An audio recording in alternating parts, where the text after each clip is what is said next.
থেকে বংশী বাদন করতেন। ভগবান যখন বংশী বাদন করতেন তখন চারিদিকে গরুগুলো তো ছড়িয়ে ছিটিয়ে আছে, তো গোমাতাগুলো ভগবানের বাঁশির শব্দে এখানে এসে নিযুক্ত হতো। প্রভু নন্দগ্রামে প্রবেশের আগেই এই কুণ্ডের মধ্যে তাদেরকে জল পান করাতেন, তারপর সোজা এখান থেকে নন্দগ্রামে নবলক্ষ ধেনুর সঙ্গে করে নিয়ে চলে যেতেন। পাশে নন্দগ্রাম, হ্যাঁ, এইরকম করে প্রভু এইভাবে লীলা প্রকাশ করেছেন। তখন গোচারণ করতেন, তিনি যখন চলতেন তখন তার পিছনে পিছনে গোচারণ গোমাতাগুলো চলতো। একটা দুটো তো গরু ছিল না, 9 লক্ষ ধেনু। এটাই আমি ভাগবতে শুনছি। এত লক্ষ ধেনু তিনি গোচারণ করতে করতে করতে করতে নিয়ে যেতেন। তো চারিদিকে তো কিছু ছড়িয়ে ছিটিয়ে যেত, তো ভগবান তাদেরকে এক জায়গায় করবার জন্য, আর সখারাও এদিক ওদিক ছড়িয়ে যেত, তাদেরকে এক জায়গায় করবার জন্য তিনি এখান থেকে বাঁশি বাজাতেন এই গাছতলার নিচ থেকে দাঁড়িয়ে। এই বৃক্ষ এখনো সেই তার বিস্তার রূপ ধারণ করে এখনো অবস্থান করছে, দেখো, হ্যাঁ, তাই না? তো সাইটের কদম্ব কি জয় শ্রীমতী রাধা রাখেন। তো ফেরার সময় এই বৃক্ষের নিচেই প্রভু দাঁড়িয়ে তিনি বংশী বাদন করতেন, আর তখন সম্পূর্ণ গোবাছুরাগুলো এই বাঁশি আমাদের এই বৃক্ষের নিচে এসে দাঁড়িয়ে পড়তেন।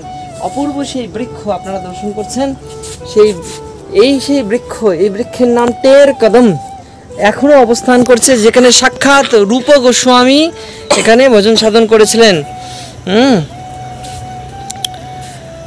দেখুন সেই অপূর্ব সৌন্দর্যময় বৃক্ষ, চারিদিকে পরিপূর্ণ। এই সেই বৃক্ষ, যে বৃক্ষের নিচে দাঁড়িয়ে ভগবান শ্রীকৃষ্ণ তিনি বংশী বাদন করেছেন, তারই এই বৃক্ষের লতা পাতা চারিদিকে ছড়িয়ে গেছে। এই বৃক্ষ শুধু বৃক্ষ না, এই বৃক্ষ সাক্ষাৎ কোনো মুনি ঋষি, যিনি হাজারো বৎসর ধরে আজও ভগবান শ্রীকৃষ্ণের পদপানে তাকিয়ে আছেন এবং জগৎবাসীকে করুণা করবার জন্য আজও দাঁড়িয়ে আছে। আমরা এই বৃক্ষের নিচে এসেছি, তার অপূর্ব শোভা আপনাদেরকে আমরা দর্শন করাচ্ছি। দেখুন, জয় নিতাই, জয় গৌর সুন্দর, শ্রী রাধে। এই বৃক্ষ যাকে স্পর্শ করা মাত্র কোনো মুনি ঋষি, কোনো মহান ব্যক্তিত্ব বর্গকে আমাদের দর্শন হয়ে যায়। এনার অন্তঃকরণের মধ্যে যে দিব্য আত্মা অবস্থান করছে, যে সাক্ষাৎ ভগবান শ্রীকৃষ্ণকে দর্শন করেছেন, তিনি আজ আমাদের মাঝে। জয় নিতাই, জয় গৌর। আর এই সেই কুণ্ড দর্শন করুন, ভগবান চলতে চলতে এই কুণ্ডের তটেই তার গো বাছুরকে জল খাওয়াতেন।